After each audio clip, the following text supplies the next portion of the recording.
Fascism, dictatorship అంటే ఎలా ఉంటాయి చూడండి.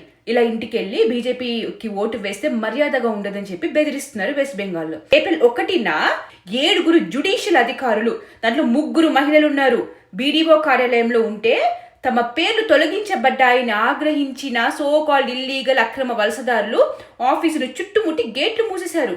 సుమారు 6 గంటల పాటు వాళ్ళని కిడ్నాప్ చేశారు, బందీలుగా ఉంచారు. నీరు ఇవ్వలేదు, ఆహారం కూడా ఇవ్వలేదు. రెస్క్యూ సమయంలో రెస్క్యూకి వస్తే ఆర్మీ వాళ్ళు రాళ్లు విసిరి కొట్టారు. చివరికి పోలీసులు, పారామిలిటరీ బలగాలు వచ్చి రక్షించారు.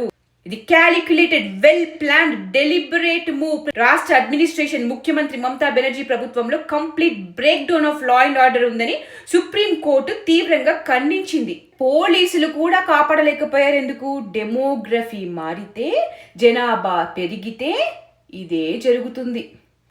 జరిగింది మన దేశంలోనే, బంగ్లాదేశ్, పాకిస్తాన్ కాదు. నెత్తినోరు మొత్తుకున్నా కూడా పట్టించుకోం కదా దేశంలో ఏం జరిగినా. మన దేశంలోనే జరిగింది. ఇది ఫస్ట్ టైం కాదు. ఈ మమతా బేగం ప్రభుత్వం హయాంలో బెంగాల్లో హింస, పోలింగ్ బూత్ క్యాప్చర్ చేశారు, పోస్ట్ పోల్ వైలెన్స్ చేశారు, సందేశ్ కలి వంటి ఘటనలు జరిగాయి. ఇవన్నీ జరిగినా కూడా ఎవ్వడు అది ఆమె ఫ్యాసిస్ట్, డిక్టేటర్షిప్ అని చెప్పి ఒక్కడు కూడా వీడియోలు చేయడు, మాట్లాడి. కాంగ్రెస్ కమ్యూనిస్టులు అయితే నోర్లు మూసుకుని కూర్చుంటారు. ఎందుకు చేస్తున్నారు ఇలా? జనాలు అక్కడ భయపడి వీళ్ళకే ఓట్లు వేయాలని చెప్పి ఒక భయాన్ని, అరాచకాన్ని సృష్టిస్తున్నారు, క్రియేట్ చేస్తున్నారు. అక్రమ వలసదారులకి ఇంత ధైర్యం ఎక్కడి నుండి వచ్చింది?